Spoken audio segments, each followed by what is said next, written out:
Qualquer coisa que eu apanhar no mestre vou pagar pelo recibo. Se isso já foi, já gostava.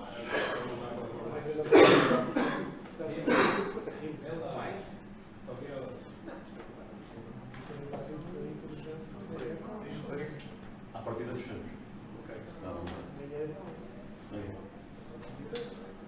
Não chatei ninguém, não? Não.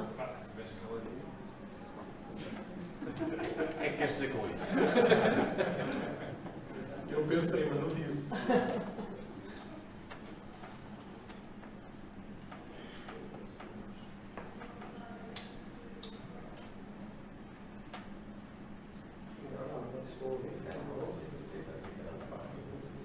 Boa tarde, seja bem-vindo à sala de imprensa do Centro de Meios de Lisboa e acompanhar a conferência de imprensa de Francesco Farioli, pelo Futebol do Porto, que irá fazer a televisão ao jogo da manhã, jogo frente ao Neymar, marcado para abril, onde às 8 à sexta jornada do Campeonato do Porto chega a este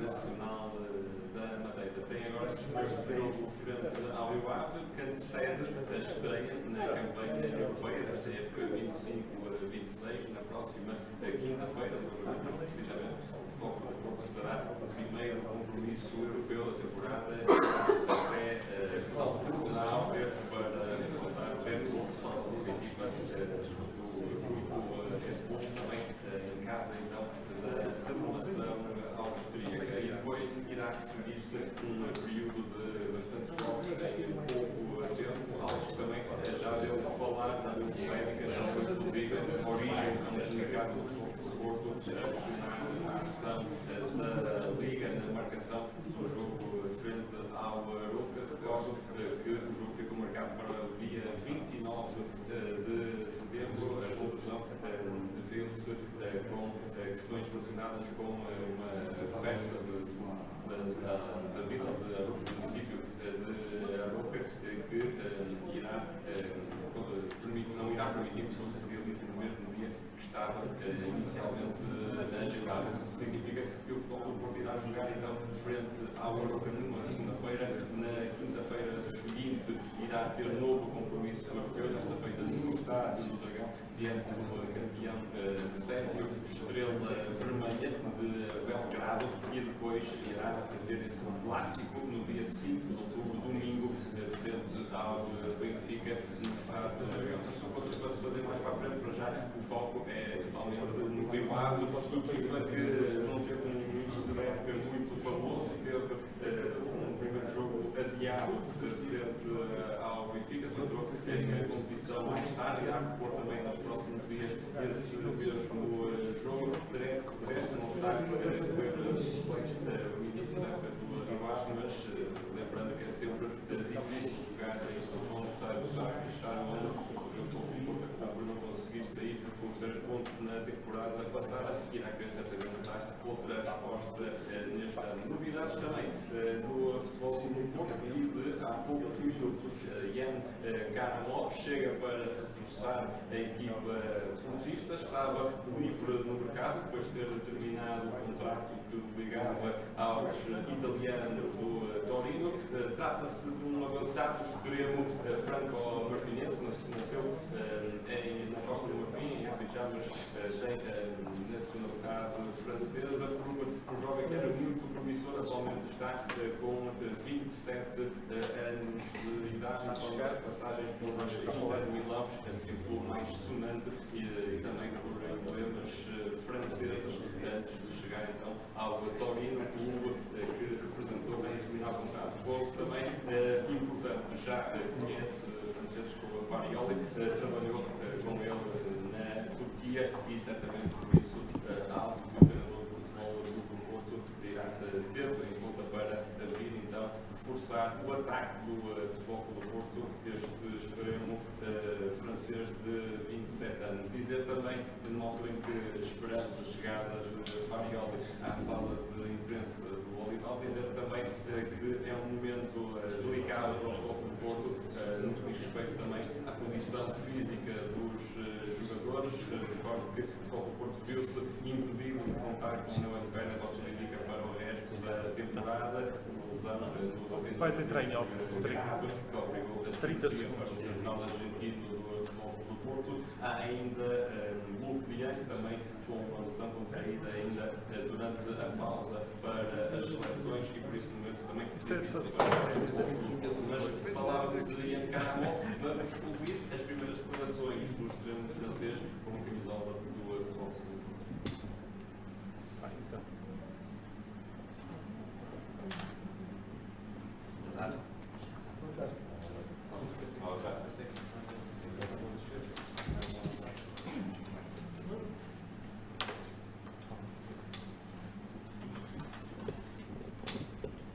Sim, até porque a Francisco Farioli tem parado de ser pontual, temos jogos com quase 5 minutos de atraso, mas esteja aí, eu também falei a medida deste Futebol Clube do Porto, depois da última sessão de trabalho, antes do encontro de Câmbia em Vila do Porto, espera-se que em breve a confirme aqui, pelo menos o nome de William Gomes, de regresso à Concadoria, igualmente trabalho de Martim Fernandes, recordando que tem treinado de forma condicionada e tocado, portanto, estão já muito próximos, de facto, da convocatória e à partida isso vai confirmar-se duas notícias para o jogador e o clube ainda estão bastante frios com as lesões recentes que deixam nos quantos jogadores fora de cena com particular desinteresse no caso de Daniel Pérez, que foi operado e vai à partida então falhar toda a temporada. Sendo que havia essa possibilidade de o Futebol Clube do Porto eventualmente poder ao mercado dos jogadores livres para completar a temporada de edição, à partida não vai acontecer, mas consequentemente cada um é reforço anunciado desde a hora Bom dia. Bom dia a todos. Vamos à conferência de televisão do Jogo com o Rio Ave. Começamos o direto do Porto Canal. Zé. Hello, Coach. Hello, Pedro, as well. Let me ask you about this schedule for the team. First, the match against Rio Ave, a team that wants to improve their situation on the table, and also this sequence of matches until the Clásico against Yeah. So let's start from this topic. So we close because in these days we spoke a lot about this part, about the shift of the game of Aroca. I think the position of the club has been very clear, and I cannot be more aligned than this one. In the way that, especially considering how is important also the UEFA coefficient, definitely this is not something that helped any Portuguese club, and in this case us. Is going to create some trouble for sure. It's a quite extraordinary scenario, but nothing. Last season they changed 3 times in my time in Ajax. The schedule wasn't great for us, but we try to find solution, and we will try definitely to find solution here. The group is ready. Everybody wants to fight. Yesterday, as you know, we were in the museum. It was a good opportunity for us. Not only the trophies of Porto, but the history of Porto, and in the history of Porto, the battle against everything has been a key part. So yeah, you know, sometimes we believe that we can have a future without the past, and yesterday I think we understood that without the past we cannot have a present and the future. And about Rio Ave? Yeah, about Rio Ave. Is a club that they had 3 draws, so it's a team that is complicated to beat. Is a club that, since they changed the ownership, of course with the Marinak Group, is a very ambitious multi-ownership. So there is a club that for sure they represent the spirit of the owner that wants always to try to improve the things. And it's a club that this season they changed the coach. They took a Greek coach that last season had a fantastic achievement winning the Youth League. A team that used to play with a back three with some variation. Is a club that and is a team that definitely they have tools to create problems. We analyze them, we try to prepare the game in the best way possible. We went really deep also to try to analyze the coach in his previous matches in Olympiacos last season and the years before to have a better picture of also the possible scenarios during the match. Yeah, so we did our job, that of course is just a part, but the main part is about being ready, being competitive, and put the right mindset in the game of tomorrow. Sport TV. I'm Mr. Fabiola Guterres from Sport TV. Two questions. One about William and Martin conditions, if they are ready or not. And then if you crossed or talked with Mourinho last weekend in Verde Stadium. So about William and Martin, both of them they were in the training session today. About the fact tomorrow being part of the squad, yes or not. William, I will say 99% yes. About Martin, we have to sit again with the medical department to assess the situation. And about Mourinho, last week was here in Porto. It was, I think, a great moment for him and for the club to celebrate the past, but we didn't have the opportunity to meet. RTV. Hello, Mr. Fabiola, André Castro do RTV. I ask you, please, how do you comment on the new dates for the game against Roca? I think I gave a quite already long explanation. For me now, like this one is something that the decision is ongoing. So we will see what happens from our side when they will put the game. We will try to do everything to be ready to play. For me now, what is important is to prepare well, to travel to Rio Ave with the right mindset, and to try to put out all the noise about everything that is happening around, because the priority is to be really connected for the Porto present, and the Porto present is Rio Ave. SIC. I'm Mr. Godesha SIC. What can you tell us about Jan Kern? Was this player requested by you? Yeah, so Jan is a player that I worked with 4 or 5 years ago. He's a player with, in my opinion, he has really interesting qualities. So far, he wasn't capable, in my opinion, to really prove himself. I think he had, in the time that we were together, he had some flash of himself at the best. I'm really confident, and I really believe he's a player that can help Porto, and not just the first team, but as well the second team, if and when it's needed. So now it's time to, of course, to work to put him in the right shape, especially for the type of physicality that he has. He's a big boy with a lot of power, so he needs to have before to be able to be with the team, needs to be in a top fit. So this one will require a few days. Hi, Coach. Francisco Serra from La Bola. In these last few weeks, due to injuries and your options, of course, there were several players from the B team and the under 19, like André Miranda, Angel Alarcón, Gabriel Braz. They have been working with the A team. I would like to ask you how has been the adaptation of these players? How is Gabriel working since you don't have Neon right now? Yeah. No, about Gabi, honestly, he was with us also in the pre-season, and I'm really happy with him because he's a player that has a great mindset. He's adapted and he learned very fast. It was also argument of my conversation with the under 21 national team coach that I share my feeling and my belief about Gabi.